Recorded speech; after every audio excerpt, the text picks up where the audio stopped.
नमस्कार, मैं पद्मजा जोशी। प्रेरणादायक प्रसंगों के क्रम में मैं उपस्थित हूं एक नए प्रसंग के साथ। तो प्रसंग कुछ यूं है कि एक अध्यापक नैतिक शिक्षा की क्लास ले रहे थे, या यूं कहें कि उनको नैतिक शिक्षा की क्लास बच्चों की लेनी थी। तो वो अपने क्लास में जाते हैं, फिर मॉनिटर से कहते हैं कि जो यहाँ के कर्मचारी हैं, चपरासी या दाई जो कहिए, उनसे जरा सा एक गिलास और उसमें पानी भर के ले आओ। तो वो जो मॉनिटर होता है, जो बच्चा, वो ऐसा करता है, ले आता है। अब वो अध्यापक हैं, वो सभी बच्चों को उस ग्लास को अपने हाथ में उठा के दिखाते हैं। बोलते हैं, अच्छा बताओ ये क्या है, आप लोग क्या देख रहे हो? तो बच्चों ने कहा कि सर ये एक ग्लास है जिसमें पानी भरा हुआ है। फिर सर ने पूछा, अच्छा ये बताओ तुम्हारे अंदाज से इसका वजन कितना होगा? तो बच्चों ने कहा कि सर 100 ग्राम या 150 ग्राम, 200 ग्राम इतना होगा। बोले ठीक है। तो कहे एक बात बताओ, अगर मैं इसको थोड़ी सी देर पकड़ा रहूं तो क्या होगा? अपने हाथ में लेके उन्होंने दिखाया। फिर उन्होंने प्रश्न किया, ये बताओ अगर मैं इसे इस तरह थोड़ी देर पकड़ा रहूं तो क्या होगा? तो सारे स्टूडेंट्स बोले सर कुछ नहीं होगा। फिर सर ने कहा, अच्छा ये बताओ अगर मैं इसे लगातार 15 मिनट तक ऐसे ही पकड़ा रहूं, इसी पोजीशन में मेरा हाथ रहे, तो फिर क्या होगा? तो क्या सर आपका हाथ दर्द करने लगेगा, क्योंकि एक ही पोजीशन में आप ग्लास को पकड़ के अपने हाथ को अगर रखेंगे तो। फिर उन्होंने पूछा, अच्छा बताओ अगर मैं लगातार 8 घंटे ऐसे ही हाथ में और इसी पोजीशन में गिलास को पानी का भरा हुआ लेके खड़ा रहूं तब क्या होगा? तो बच्चों में से एक ने जवाब दिया कि सर आपका हाथ ऐंठ जाएगा। अपनी भाषा में उसने बताने की कोशिश की कि आपको बहुत अधिक तकलीफ होगी और इतना कर पाना आपके बस की बात नहीं होगी और बहुत कष्ट होगा अगर आप ऐसा करेंगे तो। तो उन्होंने कहा कि ठीक है, अब बैठो तुम।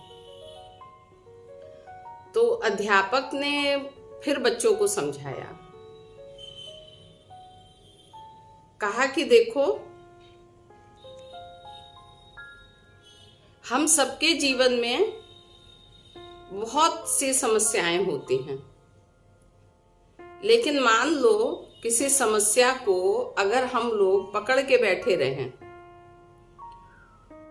सेम ग्लास की तरह से अगर हम समस्या को पकड़ के बैठे रहें, अगर कुछ समय के लिए उससे जुड़े रहें, उसको पकड़े रहें, तो क्या होगा?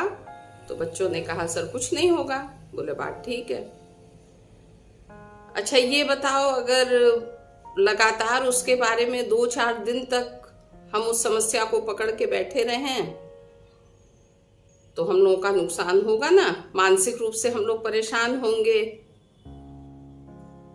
और अगर उसी समस्या को हम लोग लंबे समय तक पकड़े रहेंगे, छोड़ेंगे ही नहीं, तो समस्या का आकार प्रकार तो बदलेगा नहीं। वो समस्या का तो हमको समाधान ढूंढना पड़ेगा।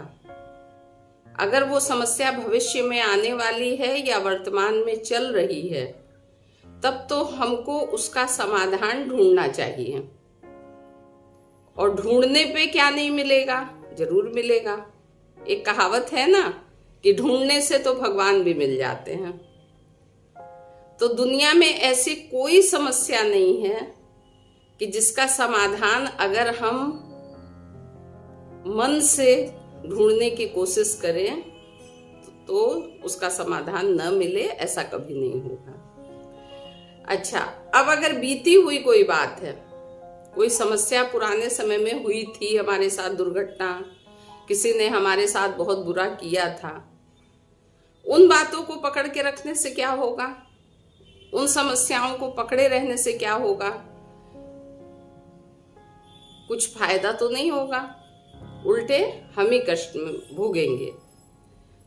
तो इस प्रेरक प्रसंग से हम लोगों को यही शिक्षा मिलती है, समस्याएं देखिए सबके जीवन में हैं, मेरे, आपके, इनके, उनके, सबके जीवन में हैं।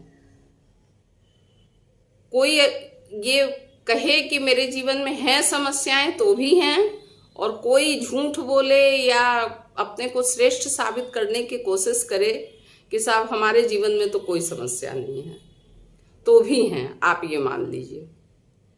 और सबकी समस्याएं अलग अलग तरह की होती हैं, और सबके समाधान भी वही व्यक्ति खोज सकता है, कोई दूसरा व्यक्ति नहीं। तो देखिए, आशय यही है कि हमारे जीवन में अगर कोई अप्रिय घटना घट चुकी है, वो बातें भूलती तो नहीं है, ये सच्चाई है कि भूलती नहीं है, लेकिन हमको प्रयास करना चाहिए भूलने का। उनको बार बार याद करने से भी समस्याएं न तो समाप्त होंगी, न छोटी होंगी, न उनमें कोई अंतर आएगा। हाँ, अगर वर्तमान में कुछ चल रहा है या भविष्य में कुछ होने वाला है, तो जो भविष्य में होने वाला है उसके लिए पहले से सतर्क हो जाइए, निश्चित तौर पे होना चाहिए। और वर्तमान में अगर कुछ चल रहा है तो उसका समाधान हमको जरूर ढूंढना चाहिए, और उससे मुक्ति पा जाएंगे, इस बात का भरोसा अपने ऊपर भी रखिए और अपने ईश्वर के ऊपर भी रखिए। जो होगा अच्छा होगा। Okay, thank you.